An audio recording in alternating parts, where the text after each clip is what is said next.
Hi friends, welcome to the market hacker. देखो, आज एक प्रॉफिटेबल डे है। यहाँ पर अगर क्वांटिटी के हिसाब से देखोगे तो आपको 10 पॉइंट का प्रॉफिट दिखेगा, लेकिन ये 10 पॉइंट नहीं है, 20 पॉइंट का प्रॉफिट है।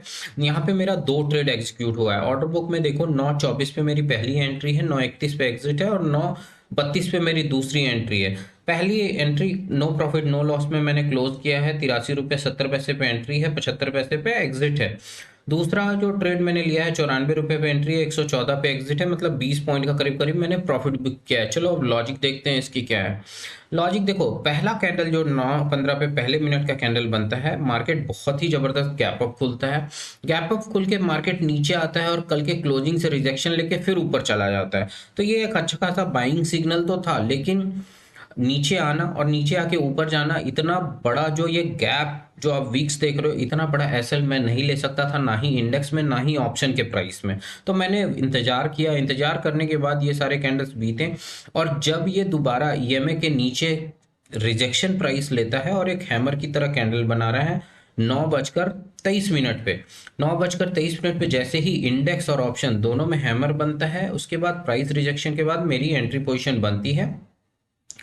एंट्री पोजीशन बनाने के बाद यहाँ प्राइस मूवमेंट ना ही ऑप्शंस में दिख रहा था, ना ही इंडेक्स में दिख रहा था, और ये एक कैंडल 9:31 वाला कैंडल एक बियरिश कैंडल बनता है जो ईएमए के 9 ईएमए के नीचे जाकर क्लोज करता है। जैसे ही क्लोज करता है, मैं अपने पोजीशन को स्क्वायर ऑफ करता हूँ अपने बाइंग प्राइस पे और पहले ट्रेड को क्लोज कर देता हूँ नो प्रॉफिट नो लॉस में। लेकिन उसके जस्ट नेक्स्ट मिनट में फिर से ये बुलिश सिग्नल आता है और यहाँ पे मेरी एंट्री बनती है। और ये एंट्री लेने के बाद मैं इस प्रॉफिट को करीब करीब राइड करता हूँ 9:42 तक, मतलब ये वाले कैंडल तक मैंने राइड किया, मतलब ये 3 कैंडल पूरी राइड की।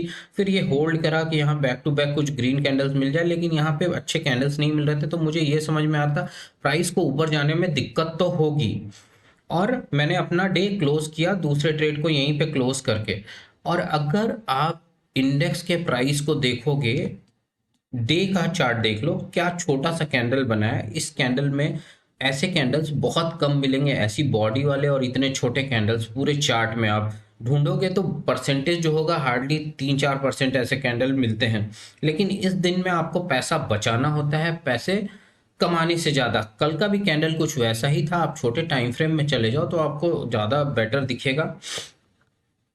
आप यहाँ देखो, ये कल का कैंडल है, पहले 15 मिनट के कैंडल में ही घूमता रहा। आज का कैंडल क्या था, पहले 15 मिनट का कैंडल ऊपर गया, फिर उसी आसपास में घूमता रहा, फिर रिजेक्शन लेके उसी 15 मिनट के कैंडल में आ गया और प्राइस ले दे के इसी रेंज में घूमता रहा। कोई बड़ा मूवमेंट नहीं था। तो पैसा बनना ऐसे में मुश्किल होता है, जितना मिले उतने में हैप्पीली डे को क्लोज करना चाहिए, जबरदस्ती मार्केट से नहीं करनी चाहिए। Thanks for watching. ऐसे ही लर्निंग वीडियोस के लिए मेरे इस चैनल को सब्सक्राइब करें।